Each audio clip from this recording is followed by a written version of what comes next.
안녕하세요. 오늘은 출애굽기 22장 16절에서 18절까지의 말씀을 나눠보도록 하겠습니다. 16, 17절은 뭐 이제 그 남녀 관계에 있어서의 어떤 이제 여성을 좀 약자로 본 측면으로서의 어떤 계명이라 볼 수 있고요. 그리고 18절은 이제 무당에 관한 이제 계명입니다. 이제 그 16, 17절 말씀을 통해서 들어가기 전에 좀 다시 전제로 이제 반복해서 이제 말씀드려야 될 부분은 지금까지 계명의 특징을 보면 약자 그리고 이웃을 배려하라는 형태의 어떤 계명들이죠. 여기서는 이제 남녀 관계에서 여성을 배려하라라는 것입니다. 특히 이때 당시에는 정절의 개념이 대단히 강한 시대였기 때문에 이제 그 남녀 간의 관계에 있어서 이제 그 잠자리까지 가게 된다고 한다 그러면 그건 사실상 이제 결혼해야 되는 어떤 그런 상황이 되겠습니다. 하지만 그럼에도 불구하고 무조건 또 결혼해야 되는 것은 아니다. 그렇죠. 이제 남자가 이제 동침까지 했는데 너무 도저히 같이 살 수 없는 그런 사람이라면 결국에는 피해야겠죠. 이제 그것까지도 이제 길을 마련해 두고 있다. 뭐 이제 뭐 무조건 정절의 개념이다 해가지고 뭐 수절이니 뭐 해가지고 뭐 이렇게 은장도 같은 걸 죽어야 되고 그게 절대 아니라는 것입니다. 그래서 약자인 여성의 배려에서 여성의 입장에서 하나님께서 배려하신 어떤 흔적이 보이는 그런 계명이 되겠습니다.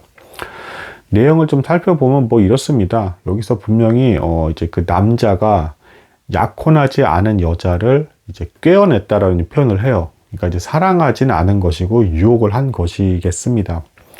근데 이게 신명기에서 만약에 이게 추가 법령이 나오는데 그 이제 약혼한 여자를 꿰어서 동침하면 그 남자는 죽어야 됩니다. 그러니까 이미 결혼하기로 정해진 여자를 건드는 것은 남의 이제 여인을 건드린 것이기 때문에 사형이에요. 이제 이 고대 법에 의하면 이렇습니다. 근데 여기서는 약혼하지 않은 여자를 꿰어서 동침을 하게 된다라고 한다 그러면 납폐금을 주고 상대방 집안에 납폐금을 주고 여자를 데리고 와서 이제 부부로서 살아야 된다. 뭐 이런 겁니다.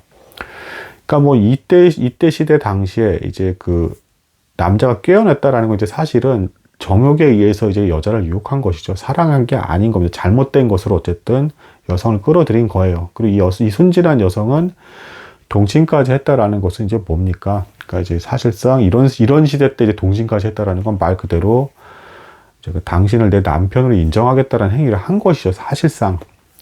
그죠? 모든 걸 건 거잖아요. 여자 입장에서 남성을 이렇게까지 허용을 해줬다라는 건 이제 당신의 모든 걸 걸겠다라는 어떤 의미가 담겨 있는 것이죠. 근데 이거를 남자가 함부로 가증스럽게 이제 잠자리만 이렇게 이용을 한 다음에 거절해서 쫓아낼 수가 없었다. 그러니까 이제 갈 때까지 가게 되면 무조건 이제 책임을 져야 되는 어떤 그런 법이 있었다는 것은 여성을 보호하기 위한 어떤 법입니다. 그 여기서 추가로 이제 거절이 가능하다는 건 뭐냐면 이제 동침까지 했는데 그 여성이 이제 생각하기에 그리고 이제 그 가정의 집안 사람들이 함께 이제 생각을 하겠죠. 이런 일이 벌어졌을 때 생각할 때 도저히 저 남자랑은 살지 않는 게 좋겠다라고 한다 그러면 이제 그 배상금 이제 납폐금을 이제 받기만 하고 딸을 주지 않을 수도 있었다. 여기서는 이제 아버지의 권위 밑으로 이제 딸을 두고 이제 두 사람 그러니까 남자와 아버지가 서로 그렇게 합의를 봐서 이제 거절할 수가 있었다라고 나옵니다. 그러니까 이제 그 딸을 이제 아버지 밑에 둔 것은 이제 뭐겠습니까? 역시 보호의 대상입니다.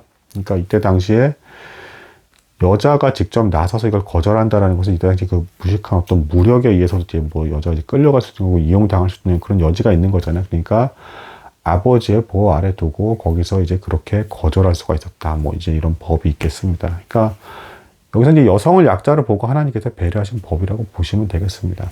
그 다음에 그 이제 무당을 이제 살려두지 마라. 뭐 이제 뭐 이 내용이 나오는데 뭐 이 무당에 대해서는 이미 출애굽기 앞에서 이제 10가지 재앙이 나올 때 이제 뭐 점치는 어떤 이제 애굽의 술사들이 이미 있었습니다. 이제 가증스럽다라는 것이죠.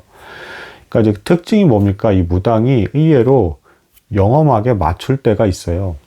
그리고 이제 이 무당을 살려주지 말라는 그 이면에는 무당을 믿고 따른다라는 건 곧 이제 하나님을 믿지 않고 악의 세력을 믿는다라는 것을 이제 내포하고 있는 것이죠. 그래서 하나님께서 그것을 가증하게 여기시고 무당을 여기서 살려주지 말라라는 것은 지금 여기서 이스라엘 백성 공동체 아닙니다. 그러니까 이제 그 세상이 아니에요. 뭐 세상 속에 있는 상태에서 무당을 막 함부로 죽이게 되면 이제 살인죄가 되는 거죠. 그건 이제 국가 자체가 지금 뭐 우리가 뭐 기독교 국가가 아닌 거니까. 근데 이스라엘 백성 내에서 무당이 있을 수는 없는 것이죠. 왜냐하면 하나님께서 어떻게 구원하셨습니까? 애굽에서 완전히 구별해내서 광야로 끌고 가셔서 구별된 한 백성, 나라를 이루신 상태잖아. 이 안에서도 무당이 있다는 건 가증스럽게 악을 행하는 것을 이제 허용한다는 얘기고, 또한 하나님의 뜻이 따르지 않는 악의 세력을 예비하는 것을 허용한다라는 것이니까 말도 안 되는 것이죠. 그래서 여기서는 굉장히 엄하게 무당 자체를 아예 허용하지 마라.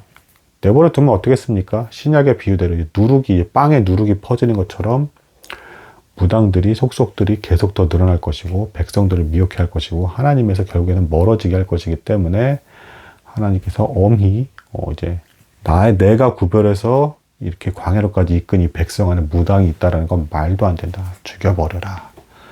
라는 이제 엄한 법을 이제 내리신 것이 되겠습니다. 그럼 만약에 뭐 이런 경우도 있죠. 뭐 오늘날에 보면 왠지 제가 무당이 될 것 같습니다 하는 사람.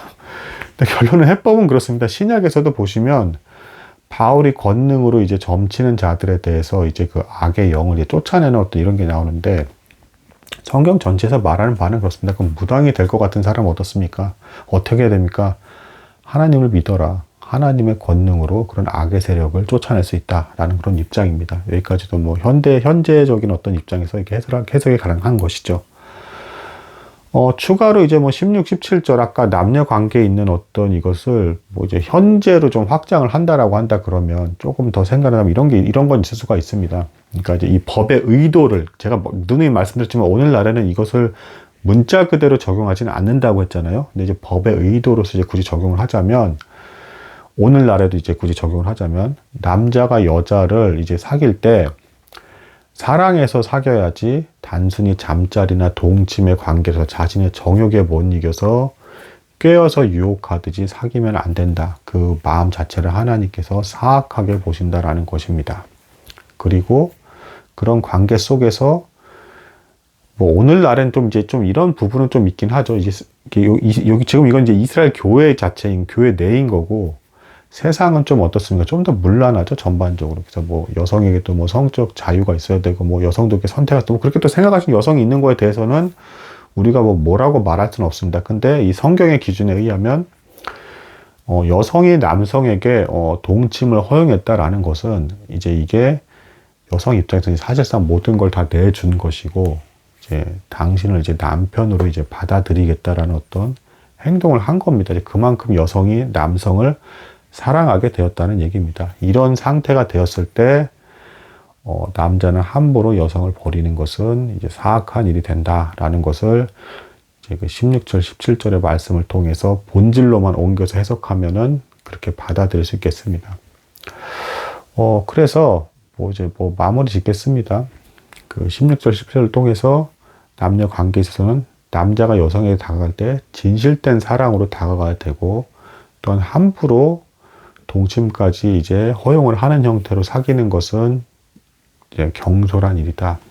그러니까 이제 뭐 결혼까지 가야 된다라는 겁니다. 그런 관계라고 한다 그러면. 그리고 더 나아가서 이제 무당에 관한 이제 계명에 있어서는 하나님의 교회, 여기서 교회입니다. 지금 이스라엘 어떤 백성이 이 안에서 무당은 절대 있을 수가 없다. 허용할 수가 없다라는 것이고, 세상 밖에 있는 무당에 대해서는 뭐 우리가 뭐 나라가 그건 이제 법으로 할 문제니까 우리가 어찌할 수 있는 문제는 아니고, 하지만 어쨌든 무당이란 존재는 악의 세력을 예비하게 만드는 것이고, 하나님에게서 멀어지게 하는 것이고, 때에 따라서 실제로 영험하고 신기한 일들을 한다. 신약에서도 그게 나옵니다, 실제로. 그래서 뭐 이제 바울에 대해서도 곧바로 알아보고 막 신기하게 막 굽신거리고 뭐 이런 것들이 나오는데, 하지만 어쨌든 이제 그 바울조차도 이제 배척하는 것이 나오죠. 그러니까 이제 쫓아내야 될 대상이다. 기독교인들 공동체 안에서는 있을 수가 없는 일이다, 무당이라는 것은. 그리고 내가 무당이 될 것 같은 사람이라고 한다 그러면 그걸 벗어나는 방법은 하나님을 믿으면 된다. 뭐 이제 여기까지 이제 내용을 나눌 수가 있겠습니다. 오늘 여기까지 나누도록 하겠습니다. 감사합니다.